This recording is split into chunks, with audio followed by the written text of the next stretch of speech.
Well, I think we can kick things off. Good morning, everyone. I'm Lanny McGinnis, President and CEO of the Manitoba Home Builders Association, and welcome to the fourth MHBA virtual education session of 2022. Thank you all for attending today's webinar. Just some minor housekeeping notes before we begin. Please ensure that your microphone is muted at all times for the consideration of our speaker and for your other attendees. Thank you. If you have questions during today's presentation, we have plenty of time, so please type your questions into the chat box by clicking the chat icon at the bottom of your screen. We'll be monitoring the chat for your questions, and like I said, we have plenty of time for questions and your comments at the end of today's presentation. And without further ado, let's kick things off. I'll ask Aliana Gomez from PHBI to introduce today's speaker. Good morning, everybody. On behalf of PHBI and Manitoba Home Builders Association, we would like to thank you for attending today's webinar. So my name is Aliana Gomez, and I'm the Admissions and Industry Partnership Manager for PHBI. Some of you may be familiar with PHBI, but for those that are not, I wanted to take just a couple of minutes to tell you a little bit about us. PHBI is a training institute that focuses on providing education to the builder and renovator industries. We train in the areas of constructions, new home sales and marketing, and business. PHBI came into existence in 1987. The concept of developing a training institute for the builder industry was formed by a group of builders just like you, who believed in the importance of developing and delivering education specifically for our industry. PHBI is focused on helping builders to build better homes, sell more homes, and improve their customer service skills. We have established partnerships with several SMEs and organizations from residential construction industry, and they help us create the actual content of our courses and certifications. All of our PHBI courses are eligible for funded by your local Canada provincial programs, in this case, the Manitoba grants. We will be posting a link so you can have more information on how you could apply to the grants. And if you have any questions, myself and the team, the admissions team, is more glad to help you out on how to take advantage of this educational grant. Today's virtual session is on the topic of personal brand, know it and own it. And it's being facilitated by Paul Betts. Paul has over 40 years of experience in the new and resale residential industry. He has been a course facilitator for PHBI for over 22 years and has 12 years of experience as an instructor in the real estate industry. Paul is a keynote speaker, sales trainer, and marketing consultant. He has been the president of Gap Marketing since 1989. During today's sessions, as Lenny mentioned, if you have any questions, just make sure you pop them in the chat. And please, everybody, welcome Paul. Hi, good morning, everyone. Ileana, thank you for that introduction. Appreciate it, and welcome everyone in Manitoba. I'm glad to be back with everyone. Last time it was in person, actually, and I had the privilege of being with you during your November 10th, I believe, forum and trade show, and had the opportunity to do a few presentations and meet a lot of you, and appreciated the day. It was very well done, and saw a lot of very innovative and good ideas and techniques coming out of that show. So appreciate being able to be back with everyone. I should tell you that on November the 10th, I was actually glad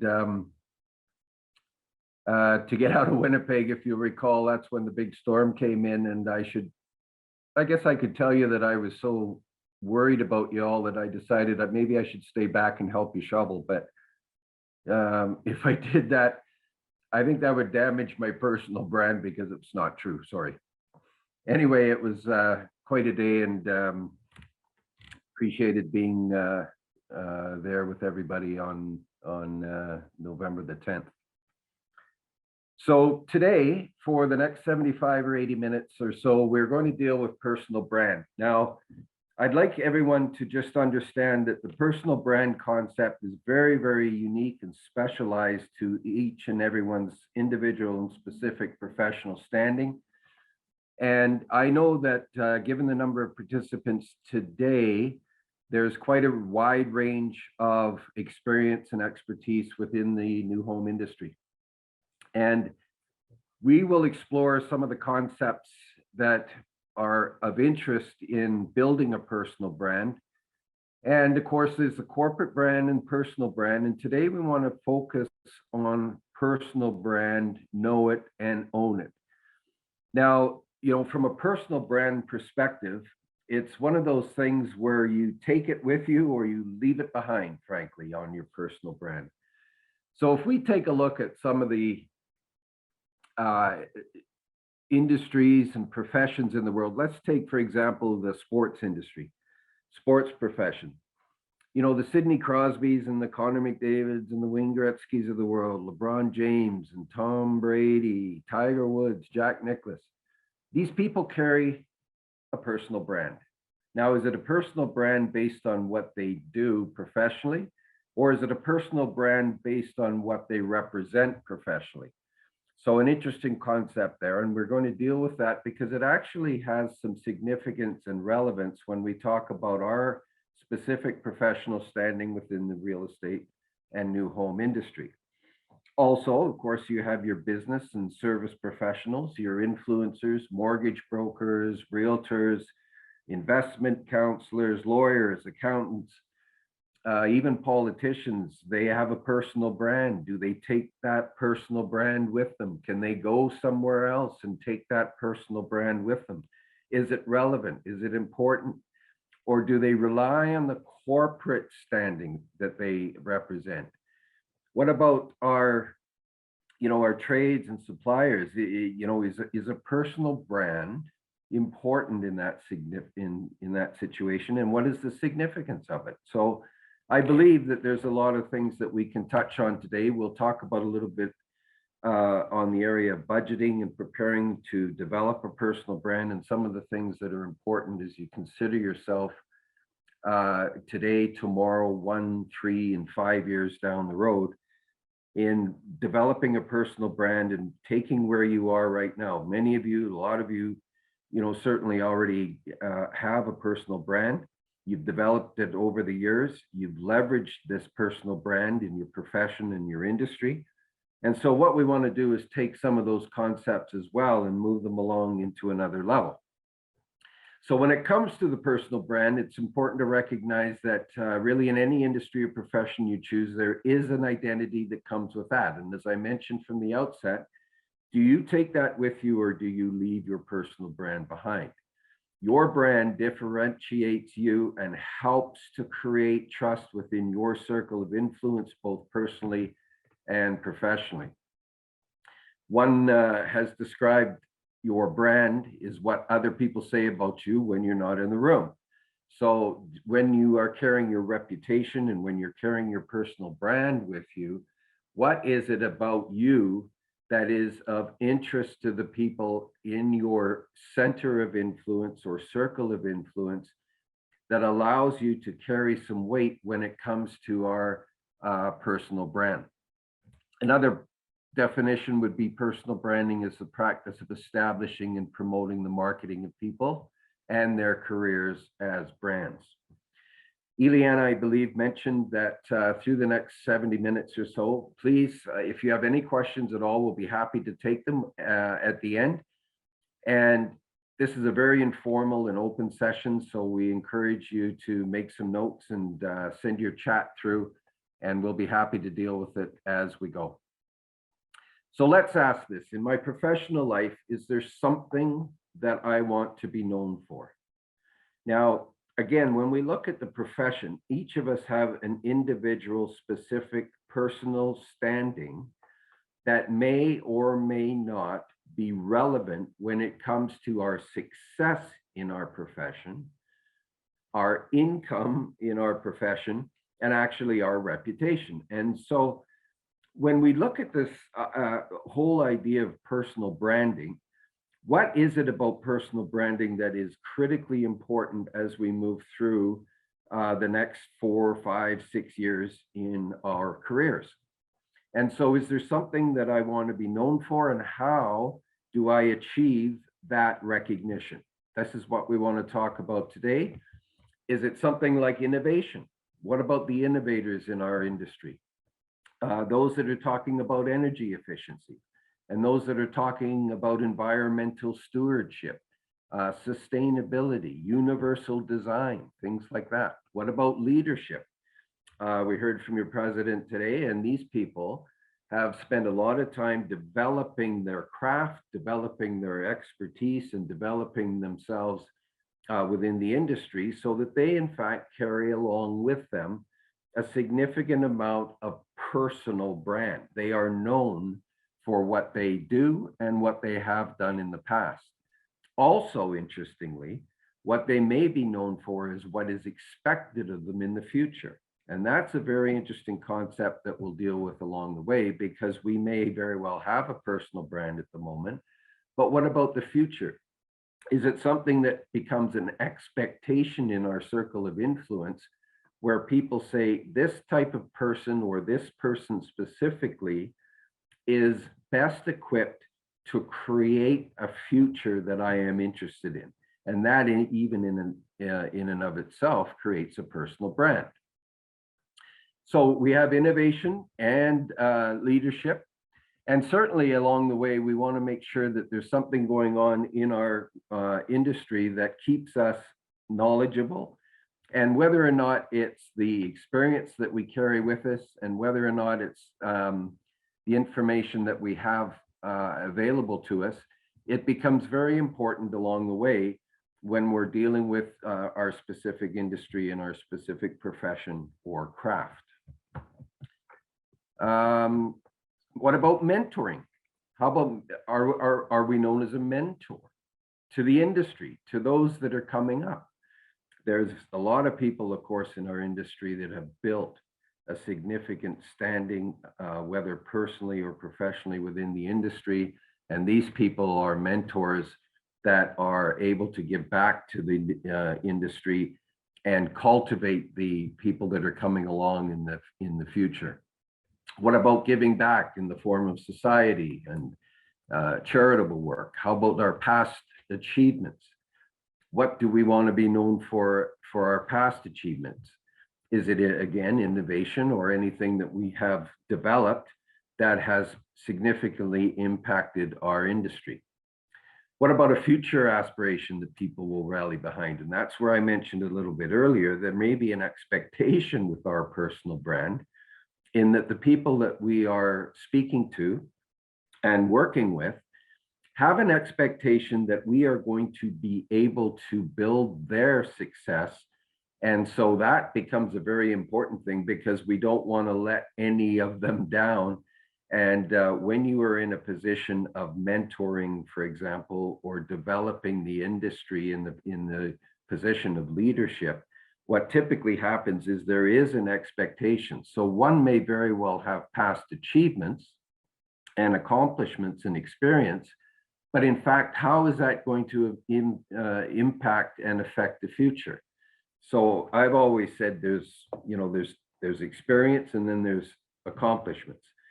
People may very well have 20 years of experience, but do they have any accomplishments? And so we want to have a look at that when it comes to the personal brand and how, in fact, we can leverage that. Now, we have to ask ourselves, of course, is there any reason to worry about our personal brand? Well, that's an interesting question, because if you're dealing, for example, in your profession or your craft in the industry, and people rely on you specifically and individually for a level of expertise that helps them make a proper decision, then it may very well be said that your personal brand may carry more weight than it would in a different situation. Let me give you an example.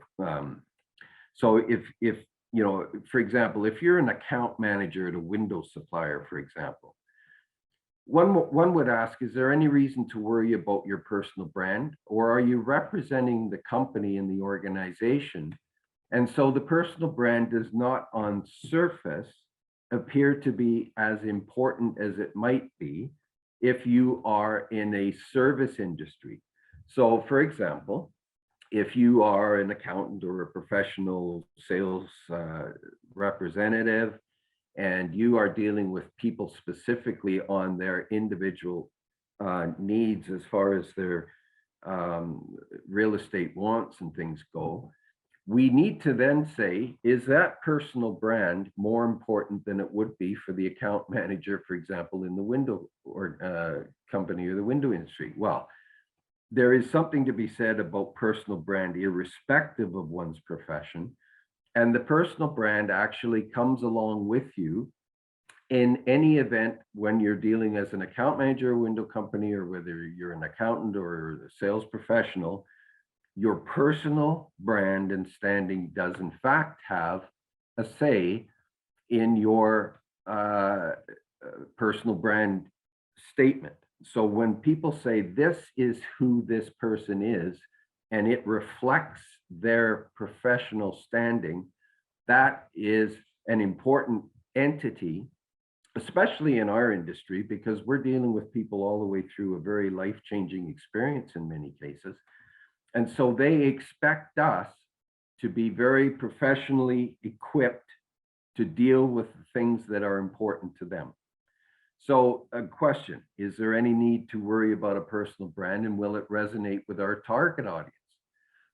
Does it incorporate personal beliefs or positions that may isolate or offend the target?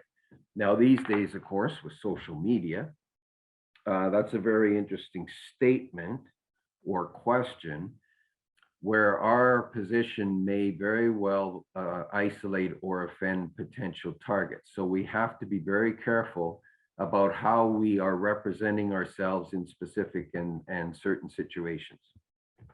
Will it be perceived as self-serving or in a negative light? So for example, sales teams, I do a lot of sales training, sales audits, where we go in and we have a look at very specific processes, procedures, people, and such.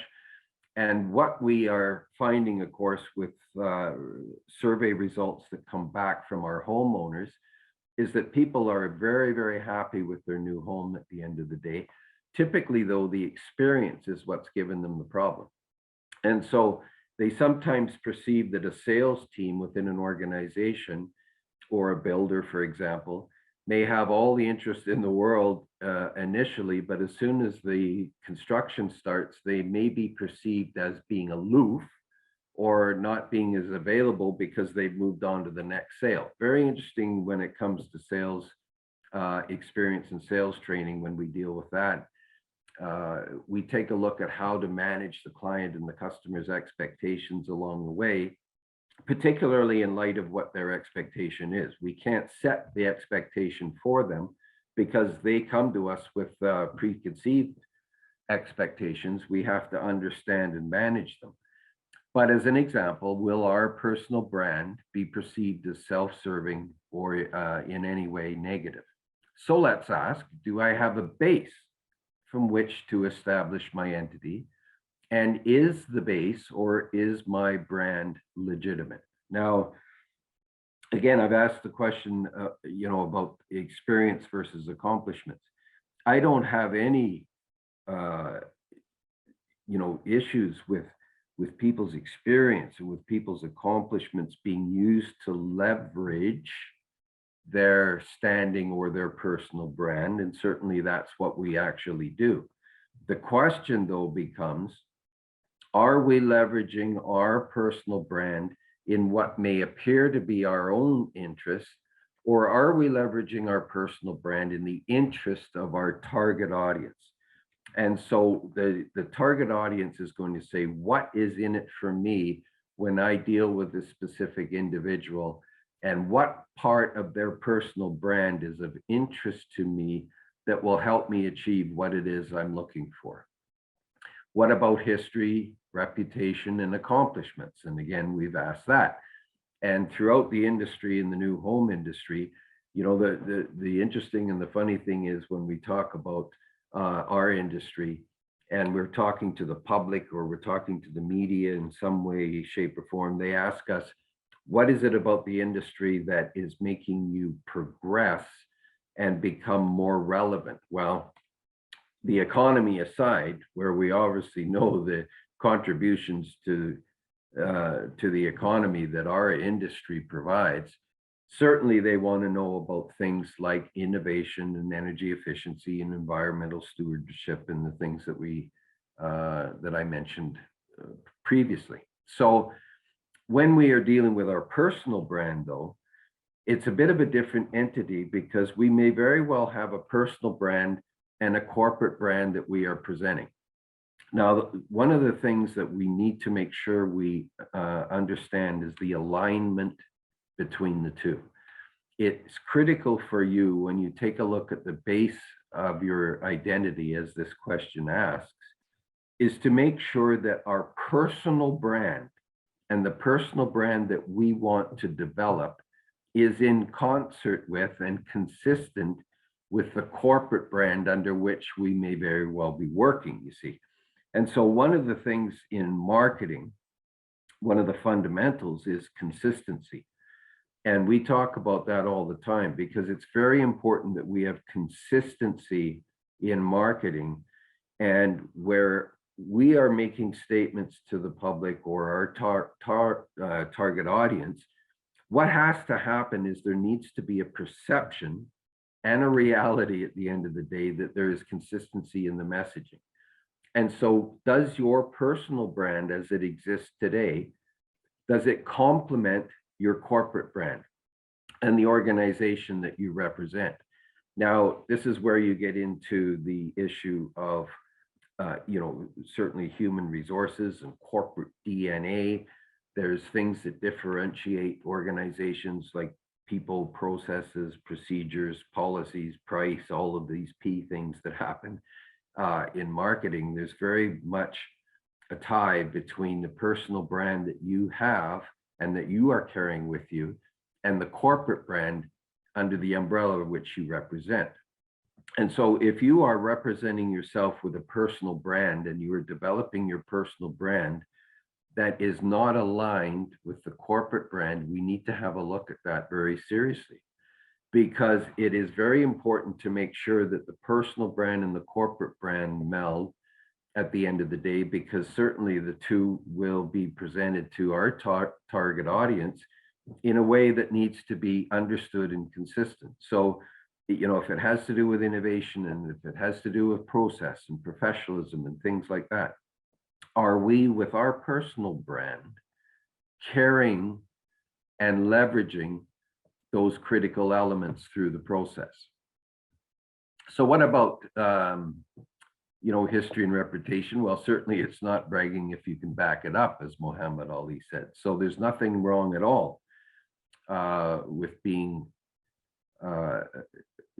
building your personal brand based on accomplishments.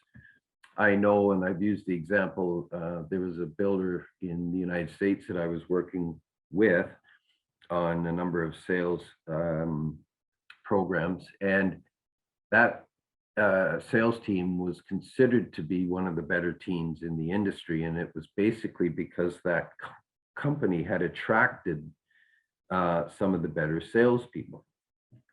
One gentleman that I was working with on the sales team, he was perennially and consistently the top performer in his marketplace. And one of the things that he would say to his potential customers or his prospects in a sales environment is that because he was the top salesperson in that environment and in that marketplace, he said he would tell his people or prospects, I can go anywhere I'd like. I can go anywhere and sell homes. But the reason that I'm here with this specific builder is because I'm so convinced of their quality, I'm so convinced of their value, and I'm so convinced of their product that I don't want to be anywhere else. And it was a powerful statement. So in making that statement, it's really not bragging, again, if you can back it up. So let's take a look at some of the questions. Will my personal brand be valuable to someone? And if so, who? So if in fact we have a circle of influence that we are targeting, and that circle of influence are the people that we want to cultivate as potential clients, the obvious question is your personal brand going to be valuable to someone, or is it going to be the corporate brand first? And again, I would suggest and submit that as long as we have the corporate brand under control and the marketing team and the corporate branding is being done, certainly personal brand and your personal brand can leverage the advantages that come along with the corporate brand. So we want to know the target audience. We want to understand exactly who it is that we're speaking to and what's of significance and important to them. What value is it that we offer as a professional that is going to be important to them and that makes any difference at all in their decision to proceed or not? Are we prepared to support the personal brand and defend it if necessary is a question to ask. So again, we have a professional brand, and are we prepared to support it with evidence of how it can be of a benefit to our target, and defend it if necessary? So again, we would ask this: am I prepared to own my brand? Now, this is a very interesting question, because as long as it may take for someone to build a strong personal brand, please remember that that personal brand, as long as it takes to develop, can very quickly be destroyed or shattered in certain circumstances. And so when this question is asked, am I prepared to own my brand? That question means, am I prepared to carry that brand forward in everything that I do, in all of my interactions, not just professionally, but personally as well? Am I one person at work, or am I one person or a different person socially? It's a very interesting question, because it does not take long for people to recognize that there may be two people that they're dealing with. They have a professional identity, and then they have a personal identity. So it's very important to ask the question, am I prepared to carry and own my brand going forward and support it? Is this who you are comfortable being? And going back to the question of consistency with organizations as well as your personal brand, are you comfortable with your personal brand vis-a-vis or in relation to your corporate brand? Does it match? Is it consistent? Is the DNA of your organization or the corporate culture of the organization you represent, is it in line and in sync with your personal brand? Is this who I am comfortable being? Or am I being asked to have a personal brand that is uncomfortable because of the organization? And it's an interesting question when you look at it and setting goals and things like that. Making sure that this 3, 4, or 5-year plan that we are going to develop as a personal brand can be achieved and accomplished and supported, frankly, by our corporate backup or the corporate identity. And am I able to defend my personal brand? Do you have the evidence available to defend a personal brand so that if it needs to be done, you have the ability to do it? Now, what about a protective shield, it's called? Do you have a protective shield? Now, when it comes to personal branding versus corporate branding, certainly the personal relationships that come along with a personal brand representation are a little bit different than corporate. Corporations have a protective shield. Corporations have an identity, and corporations have a DNA and a corporate culture, but they also have a corporate protective shield that they use. And to give you some examples, it may be their process, it may be risk tolerance, it may be risk management, it may be market penetration, it may be their specific target brand, but they have a protective shield around them that makes sure that their corporate brand and their corporate DNA is protected at all times by the things that they represent and do. So again, when we're looking at marketing within an organization, this is again where consistency becomes so vitally important, because if there is any inconsistencies whatsoever in either a corporate or a personal brand, this is where things can go off the rails in a real hurry. So we ask, marketing teams to make sure that they have really carefully looked at and aligned all of their messaging to ensure that there's consistency. So for example, if we as either a personal brand or a corporate brand boast about process, for example, well, are we able to support the process? In other words, do we have the entity within the organization to support the boast of process? So when we say we put our clients or our customers or our prospects through a very enjoyable building experience, the question becomes, do your processes support that as a protective shield? And does that specific process statement align with your actual performance? So people say, well, builders are all the same. What is it that differentiates one builder from the next? You guys all build the same thing. Well, yeah, we build homes, but there's dozens of differentiating factors that separate builders. People. Obviously, the people in the organization, nobody else has. Processes can separate you. Procedures, policies, pricing, all of these things can actually differentiate you in the marketplace. Now, carrying that through to a personal brand, and do we have a protective shield? If we espouse that we are working through a process management system, for example, as a sales professional, do we have that as a protective shield in that the corporation supports the process that we put our clients and our customers through as a salesperson, for example? So, in our industry, there's a thing called, a natural enemy syndrome, if you'd like, where sales teams are battling with the construction team, or battling with the estimating team, battling with the accounting team sometimes. And so you have this natural enemy syndrome potential within either an organization or a personal brand, where the organization is disconnected in some way, and there's a disjoint somewhere that does not allow this process or procedure to be properly implemented and managed, because somewhere along the line there are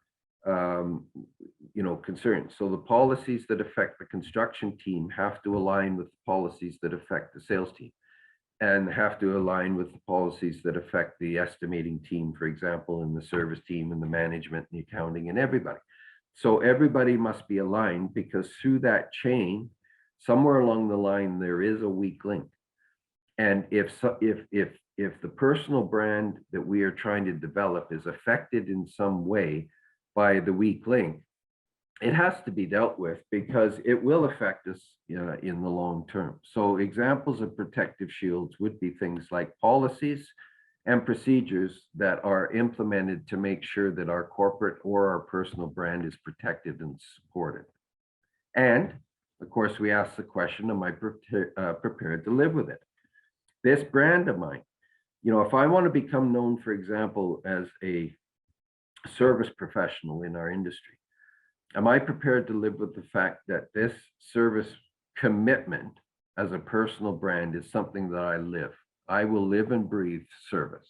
And what does service mean?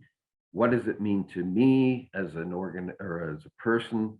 What does it mean to me as a professional? What does it mean to us as an organization? But even more importantly, what does it mean to the client or the customer or the homeowner? So are we prepared to live with the personal brand that we either have or are preparing to develop? Be your brand and never deviate from it. And this is where, it's very important to make sure that we have consistency within an organization. And anytime somebody goes off the rails on either a corporate brand or certainly a personal brand perspective, one of the things that happens is that they deviate from their own personal committed brand.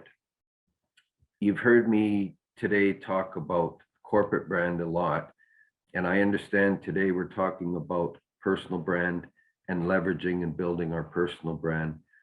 But I also need to make sure we emphasize that the corporate entity under which we build our personal brand is very important as well. And this is where the consistency will come in and help you leverage your personal brand. So for further definition, personal branding seeks to develop your reputation. What is your reputation? Are you known as an innovator? Are you known as somebody that gets things done? Are you known as an analyst? Are you known as a progressive type of person? What is it about you and your personal brand when we're developing it that is important through the reputation perspective? It also grooms and cultivates our reputation. So we bring with us a reputation. And one of the things we said right from the outset is, you know, the personal brand, we either take it with us or we leave it behind. And that's every single day. We take our reputation, we take our personal brand with us, or we leave it behind. It provides baseline for future actions, and it maintains and supports and leverages your reputation.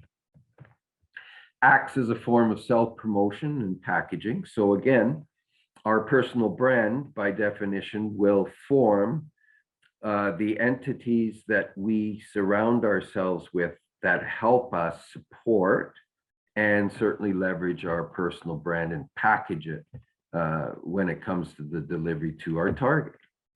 Defines and activates related to promoting our brand. So the activities that we are dealing with every single day are actually defined through the personal branding, and it relates to promoting the brand through the things that we do in our specific craft or profession. And it promotes the unique characteristics and specialties that you have. So certainly there's lots of reasons to build a personal brand.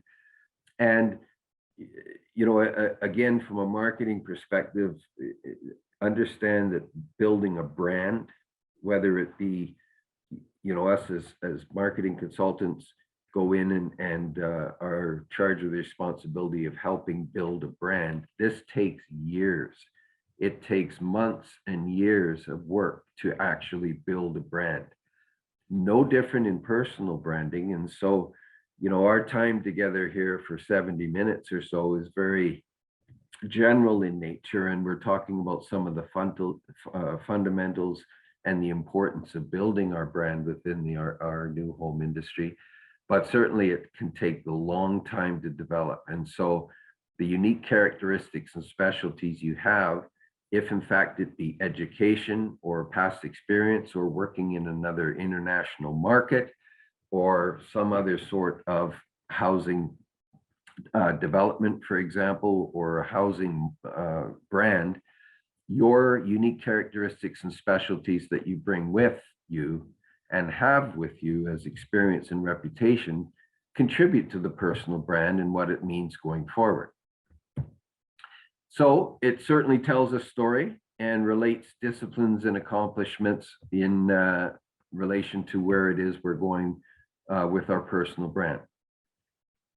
So the question is, why is a personal brand important? Well, it allows us to create our own personal success story, making sure that we have the ability to leverage ourselves as a professional within the industry, which will help us with our standing, sometimes our income, you know, certainly our education, our growth pattern, and our growth in our career. Some people espouse to be leaders, like presidents of an association.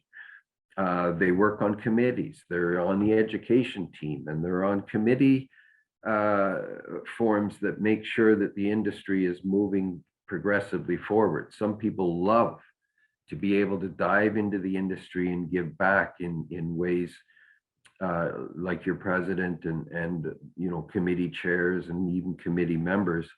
These people that are participating in the industry and giving back, it allows us to create a personal success story, and certainly we learn from others throughout the industry. It builds on our accomplishments and experiences, as we've mentioned, enhances our self-awareness. This is who I am, and this is who I want to be, and this is who I want to make sure people believe I am. What about the discipline? Is it required to grow? Well, you know, we said earlier that you need to be prepared to own your personal brand, and we need the discipline required to make it grow and make our professionalism even more outstanding than it is at the moment. It increases professional visibility, certainly, and you obviously become the expert, you become an advocate, you become an influencer, you become an advisor, you become a confidant. And really, at the end of the day, when we are taking our personal brand out into the industry and out into the professional world, we actually represent ourselves as one of these things. We are advisors, maybe in the sales team. We are experts when it comes to construction and engineering and design and universality and sustainability. We're an influencer when it comes to giving back to the industry through committees and, you know, president of the organization again. It allows us to gain a stronger stage presence so that when we are in front of our target audience, our personal brand carries some weight. And I think it's important as well that you know, when just taking the sales team, for example, in our industry, one of the things that is inherently true about a sales team is that they are typically initially distrusted or not trusted really when it comes, because these people are salespeople.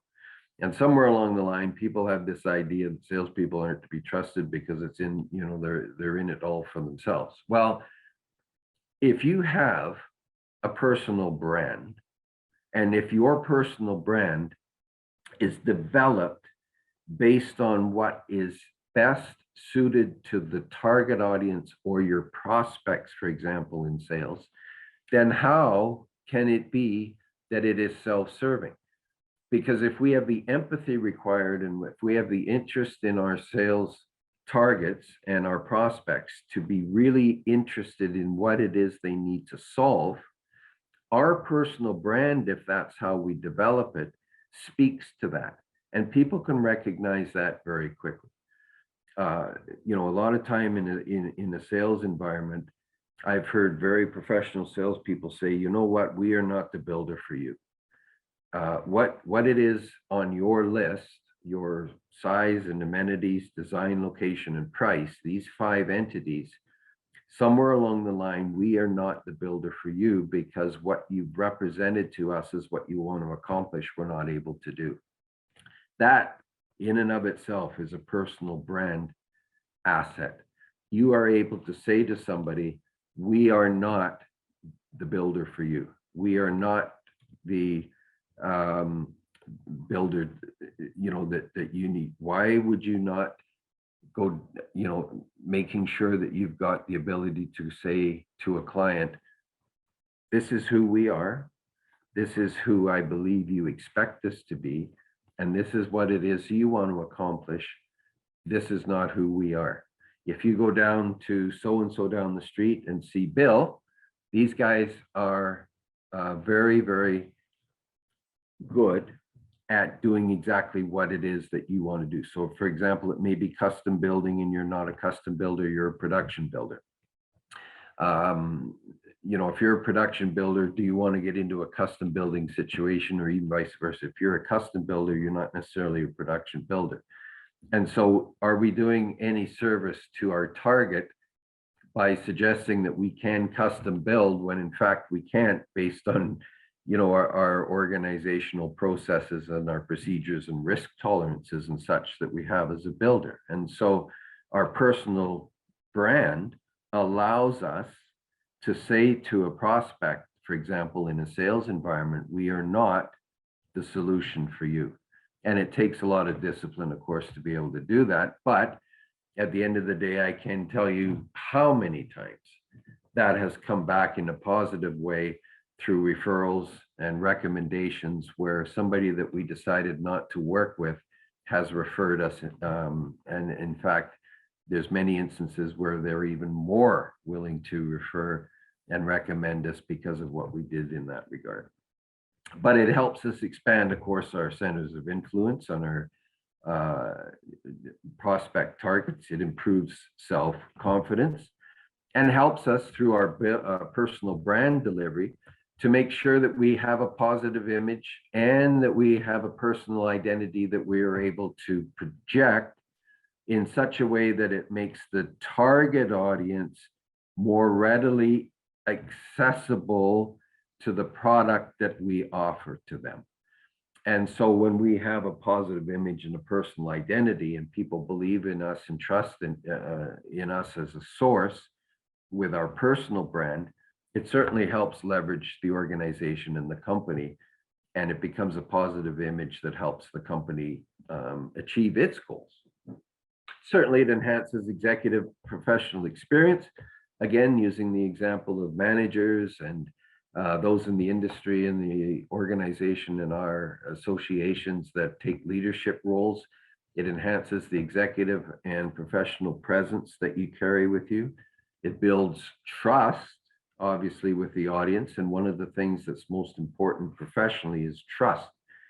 And, you know, one of the things that we deal with in sales and sales training is the difference between liking us as a salesperson and trusting us as a salesperson. Now, I happen to believe that people can trust us as a salesperson, but not necessarily like us in a social setting, if that makes sense. And we deal with that in sales training all the time. Is it important that people like us, or is it more important that people trust us, and can you do one without the other?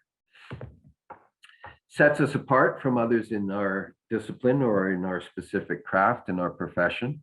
When we have a personal brand and we're able to carry that personal brand through, it certainly sets us apart from others that don't have a personal brand. And with any brand positioning, what we want to do is become the very first go-to source, the main source, and the reliable source of information that is known. Now, certain professions, of course, make get up in the morning and the very first thing that they think about is their personal visibility, their personal standing, their personal brand. You know, again, people like mortgage brokers or, you know, real estate salespeople, these people, that's what they live on. They live on and are successful based on their personal brand position. And the first person or the first entity that may be thought of in a specific professional environment may be this person, and that's very, very important to them. So obviously a personal brand is important. And we did look at that initially when we started this morning session in trying to understand the difference between our corporate brand and our personal brand. And can you have a personal brand? In fact, is it important to have a personal brand in certain circumstances? And I think we're starting to understand that it is, because even in a corporate environment, our personal brand comes with us. So one of the things that we want to do in establishing a personal brand, if we don't have one or if we have not paid too much attention to it, is our pre-planning. So what makes us different? We want to make very specific notes and very specific detail on exactly what it is that makes us different. How do we stand out? How do I, as a professional, stand out, and how do I want to be known? And how will I position myself that will make us different to anybody else? Well, in order to do that, we have to know the identity by knowing the competition. Again, when we're dealing in marketing or you know, or in the sales environment, it's extremely important to know the competition. And when you know exactly what it is that your competitors are doing, it helps you establish your brand, because you can significantly leverage your brand based on what you do and what you do differently, as opposed to the competition, again, whether it be personally or professionally. You may have personal competition, or you may have corporate or professional competition, but in any event, understanding who the competition is critical, because that helps us stand out and making sure that we're able to build this personal brand based on our differentiation. How will our brand make others feel? Well, will that specific brand development make them trust us, make them feel comfortable, help us with the process, put them at ease, give them a financial advantage? All of these things have to be taken into consideration when we're establishing our brand planning. And of course, what type of corporate culture do we want? Well, we've talked a lot about that, where we're aligning our personal brand with the corporate culture as well. And who are your ideal customers and target audience? So again, back to marketing and an organization within our industry, who is it that is our target audience? We deal with things in marketing on either a fundamental or a promotional basis. And we differentiate fundamentals from promotion.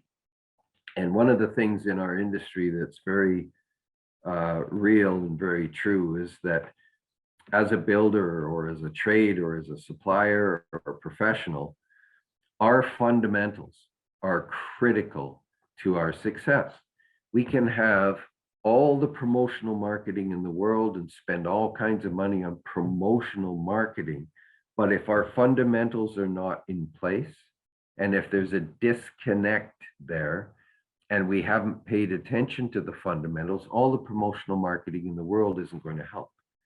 Now, conversely, if you have all of your fundamentals understood, like your competitors, what it is that you do, your processes, procedures, and policies, and planning, and pricing, and plans, all these things have been analyzed and are fundamentally sound in our marketplace, then you don't have to do as much promotional marketing to be successful, if that makes sense.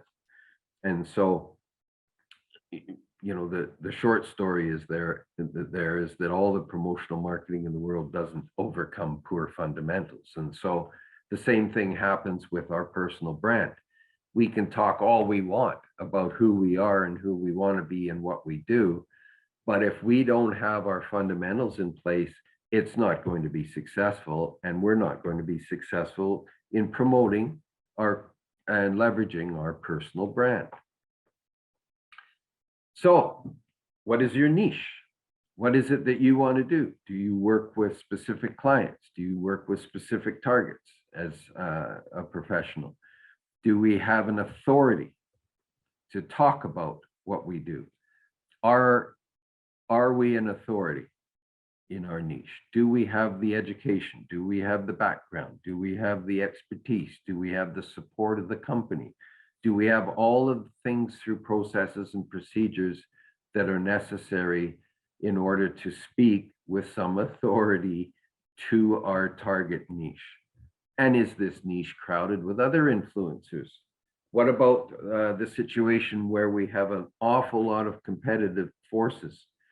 One of the things that we talk about in the new home industry is that our biggest competition is typically not the builder down the street, but it's resale.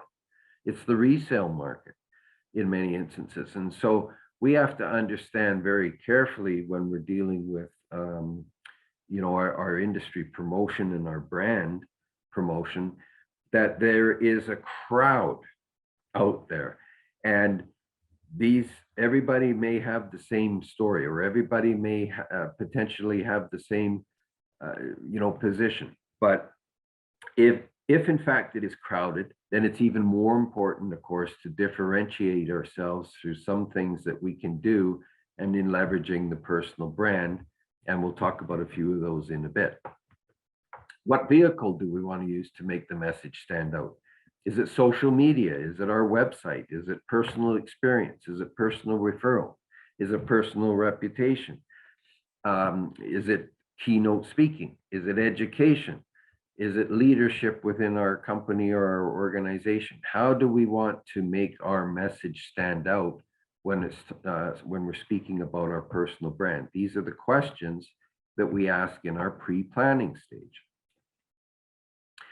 So as we move to creating the brand, then it's important to realize that we need to establish our foundation for our brand.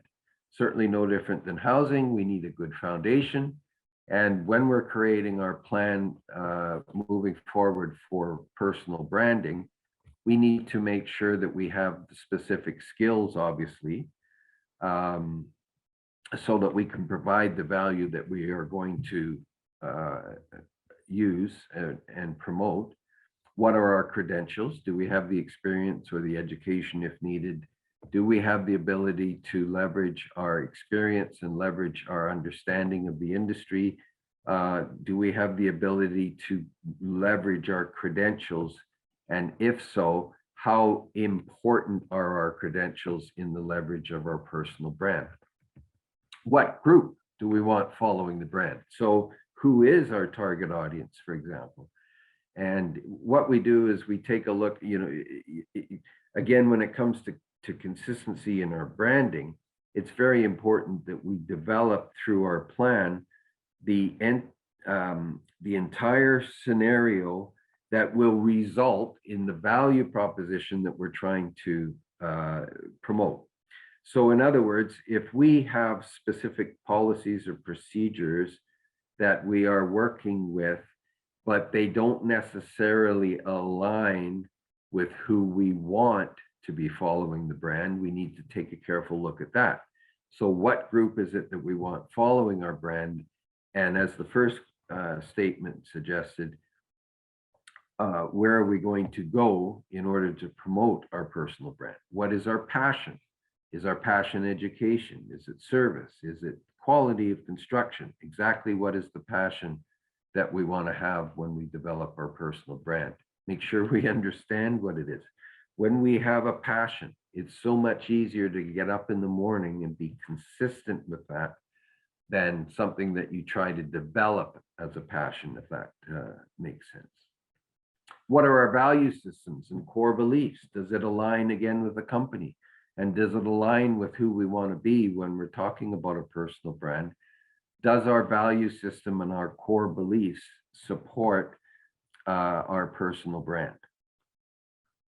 So when it comes to planning our personal brand and establishing a plan going forward for 3, 4, 5 years, whatever we have established as a program to really cultivate and develop our own brand, we want to start obviously with a budget. Now, again, just as in marketing, we can establish a budget that is very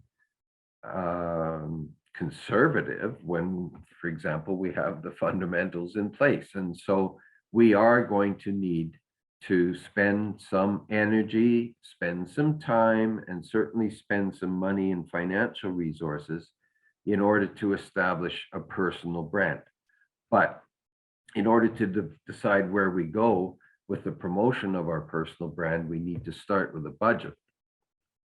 Certainly the research and understanding of the target depth is important. So, for example, if you're in a professional industry where you want to have a client base of 250, for example, in 5 years, we have to understand and research and know exactly where we're going to go in order to establish that number within the time frame that we set of establishing our personal brand.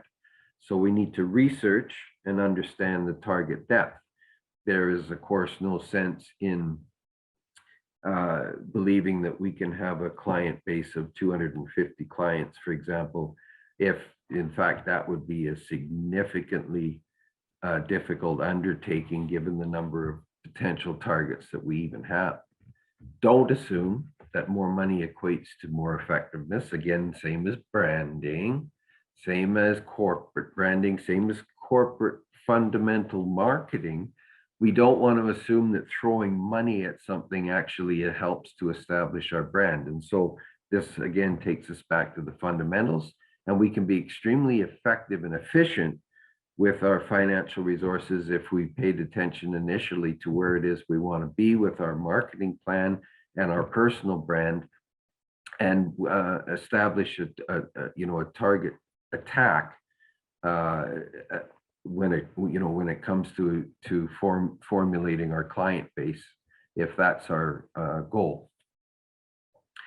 I often talk about things like return on decisions. Well, in organizations, we pay a lot of attention to return on investment or return on equity, but I'm always interested in return on decisions. When we make decisions, what is the benefit? How does that come back to us as a benefit? What is our return on decisions? When we make decisions as an organization, or when we make decisions as a personal, professional entity with our personal brand, how are our decisions affecting the success of the cultivation and the development of our brand? And we want to ensure that we understand the revenue potential, or is there one? Now, this question is asked because it may not necessarily be revenue based. It may very well be reputation based. You as a personal brand goal may very well have a reputation in mind. You want to be known, for example, as a leader in the industry. You want to be known as an educator. You would like to be known as somebody that gives back to the industry through committees or leadership or presidency even. Is there a revenue potential, or are you doing it for other reasons? And so we don't necessarily have to have a revenue goal. We don't necessarily need to be doing our personal branding to result in additional revenue. There's a lot of personal brand development examples where in 5 or 6 or 7 years we have cultivated our industry awareness and our industry understanding and our industry reputation that is not necessarily revenue based. So sales teams, for example, and again, going back to some of the examples I used initially, where we talked about mortgage brokers or investment counselors, realtors, these type of people, they are establishing their personal brand for revenue generating purposes because they are actually generating more and more revenue as their career progresses based on their personal brand and their personal reputation. But certainly, and just as importantly, people can have a very solid personal brand that does not necessarily equate to increased revenue. So starting with the budget again, if there's no revenue, is social currency being built? That's the interesting question there. Are we known as an advocate? There's a lot of people that are used as resources for things like articles, blogs, information, examples. And it may not result in additional revenue, but they are considered to be either socially or professionally the go-to source when it comes to specific topics of interest in either society or within our industry. So is social currency being built? What about a partner collaborating and sharing, economizing and leveraging? Now, this is where through our plan, we as corporate entities or as personal entities in establishing a brand can leverage the partnerships and collaborate with the people that we are dealing with and the professions that we're dealing with. So this is a very effective marketing tool when it comes to corporate financial efficiencies, where we're able to leverage the advantages of the people that we work with and attach ourselves to their benefits and their corporate brand and their personal brand as well. So it is, we can go a long way in establishing our personal brand by associating ourselves or partnering or being collaborative with the people that are already successful. For example, mentors would be a good example, but we can also leverage the expertise of some of the people that we partner with in order to establish the brand.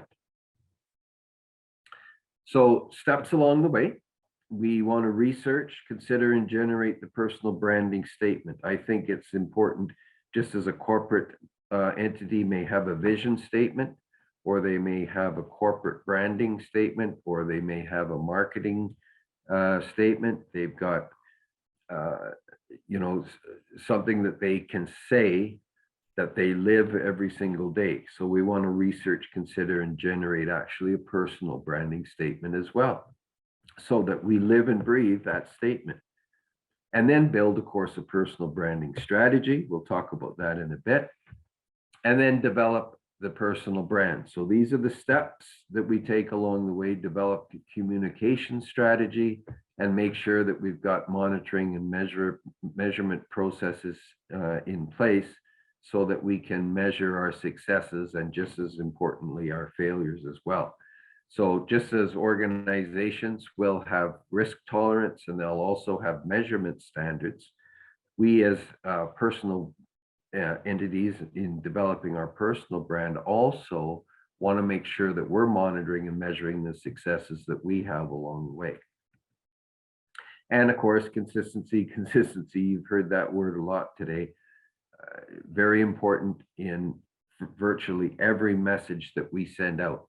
Is there consistency in our brand, and are we developing ourselves with the pattern that is already being developed through corporate identity, for example, or other entities, outside forces, for example? Are we very consistent with exactly what it is that we're saying? So there are some things with developing your personal brand that we want to avoid. We certainly do not want to ignore other competitors or other influencers. In fact, we want to learn from them. We want to make sure that we have an understanding of who it is are the influencers and the competitors that we're going to be up against. We don't dismiss them. We certainly don't do that from a corporate perspective, and nor should we do it from a personal perspective in dismissing competitors. Understand them, acknowledge them, and actually collaborate with them when you can, because when you have two opposing forces that actually collaborate, there's amazing things that can happen to the benefit of either, because you may have specific strengths that your competitors don't, and certainly they may have strengths you don't, and leveraging those strengths will help each develop their personal brand in a more effective way. Generating weak or watered down content, we certainly want to avoid that at all costs. We want to make sure that what it is that we have to say is relevant and important. And certainly we should be at the point where if we don't have the relevance available, we should almost be silent. It's more important to be, silent than appear to be weak or distributing watered down or weak content. On branding yourself incorrectly. So again, this goes back to our own personal DNA, our own core values, our own moral standards. Let's make sure that we're branding ourselves according to our comfort level, so that we're certainly more effective and efficient. And when we're branding ourselves incorrectly, for example, and again, we're taking something that is not consistent either corporately or within our personal being, and we're trying to develop a brand around something that is not comfortable, this is branding yourself incorrectly, and it's destined for failure, certainly. We want to focus on our areas of influence and our centers of expertise and our target audience, focus on those and make sure that we're paying attention to the people that are very important in the promotion of our personal brand, and becoming inconsistent. Again, consistency word comes up. Let's make sure that all of the messaging that we do is consistent. And too short-term focused, we need to maintain the vision, what it is we want to accomplish and what it is that we want to achieve by establishing a strong personal brand. Going back to this focus your area of influence, one of the issues is that if we do not focus on the things that are important to us in our personal brand, it is destined again for failure. So we want to make sure that we're paying attention to our personal brand target. And of course, forgetting the message, or worse, the goal. What is the goal in establishing and developing our personal brand? let's not forget it, or worse, let's make sure that we don't dismiss it as irrelevant. So a few tips and hints when we're doing that: be authentic, be yourself, make sure that your inner self is comfortable with the personal brand that you're attempting to achieve and develop over the years. Because again, if you get into a situation where you're attempting to develop a personal brand that's inconsistent with who you are, that is destined certainly for failure sooner rather than later. We want to be social, visible through all the various social media platforms. We want to be keynote speakers if we can. We want to be committee members if we can. We want to be leaders if we can. We want to be visible to everybody so that our corporate brand continues to grow, even if we're not attempting to do it. Step aside from time to time. Too much visibility is bad. That is a very interesting statement. Sometimes people get overwhelmed by somebody or some company who is doing too much corporate or personal brand promotion, and they get to the point where it becomes a negative. So a good tip is just step aside from time to time. Make sure that you're relevant. Make sure that you are distributing information and value to your target audience. But we want to network constantly. No better industry really that I can think of that does a better job of networking through lunches and breakfasts and conventions. You know, we're always networking within our new home industry, and that's very, very important when we're establishing our personal and corporate brand. Be a thought provoker, thought creator, a thought leader. Become a trusted source for information. Study the industry, study the plans, study the things that the marketplace is looking for. If we become very knowledgeable and very accessible to public, it becomes a very interesting leverage situation where people start to pay attention more and more to what it is we have to say, because in fact, we are innovators. And be the expert and know and defend our position, and certainly be a risk taker and amplify yourself. There's no danger at all in being a risk taker, either corporately or professional. So lead and win to wrap up by blogging through seminars, webinars, keynote addresses.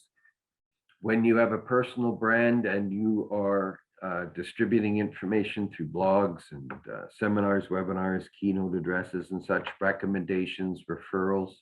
What about your sphere of influence? Are they advocates for you? Are they supporters? Do you have followers? This is where we build our plan from a social perspective and certainly a professional perspective, and we pay attention to our personal brand development so that everything that we do is working towards a standing down the road that helps us be better professionals within the industry, either resulting in better professional standing or better revenue if that's the case. And of course, other media, be the go-to authority. If you are approached consistently by media sources asking for opinions and things like that, it becomes very valuable in building your personal brand. And certainly when you are dealing with innovation entities within our industry and all of the things that are taking our industry to higher heights right now, you know, our industry has a significantly higher standing, in my opinion, than we've had historically. And it's because we have so much contribution to the economy, but also, you know, we are providing housing that is probably the best in the world in Canada. And so we are a very well respected industry, even though we may not think we are necessarily. We are actually, when you speak to outside resources and outside entities, they value and they very much respect the land development and the housing industry as significant contributors to the economy. So I hope there in 75 minutes we were able to give you sort of an idea of the steps taken to establish a personal brand. I believe that we might have a few questions, and I certainly appreciate and thank everyone for their attention and participation, and I hope that it was valuable to you. Thank you very much, Paul. And just check in with Ileana and Austin to see if there are any questions in the chat for Paul. Yeah, I'm just searching here just to see, and I think I see a couple of questions. Is it important that I have a personal brand that aligns with the company I work for or colleagues on my sales team? Yeah, you broke up just a bit, but I believe the question was, is it important that your personal brand align with the corporate brand? Yes, and my colleagues, my sales team. Yes, 100%. I hate to overuse the word consistency, Ileana, in answering this question, but there is probably no faster way to harm, frankly, than when we have a disconnect between what it is we're attempting to build as a personal brand and what the corporate brand offers as support. And I know that sales organizations, when we're dealing with sales teams in our industry, we are perceived to be representatives of not only the builder, but also the industry. And I think, in order to be professionally efficient and professionally competent, I believe that the alignment with an organization is so critical, because what it does is it not only enhances the visibility of the industry, but it also supports both us individually as a sales team member, but also the organization. So again, when we talk about differentiation, people, processes, procedures, policies, all of these things actually can differentiate us. But if we have, as a sales team member, a disconnect with the corporate culture or the DNA of the company, for example, as far as process is concerned, maybe let me give you even a deeper example. If developing my personal brand as a salesperson, I want to be known as somebody who really takes care of a customer and a client throughout the process, the build process. I want to be walking hand in hand with that person right to possession. But if the organization that we're representing does not necessarily want that to be the case and has an internal client management system in place, then that's an example, of a disconnect where you cannot be fulfilled personally and professionally as a salesperson because it's overridden by the organization. And there's nothing wrong, by the way, with an organization having processes that override a salesperson's process, but we have to make sure that they're aligned. And so there has to be an understanding and a discussion about how those two entities can melt and be collaborative in that. I know we're getting here close to time, so I have a couple more questions. Maybe we can get to one. What are some strategies for defending your brand? So very good question. Some strategies for defending the brand.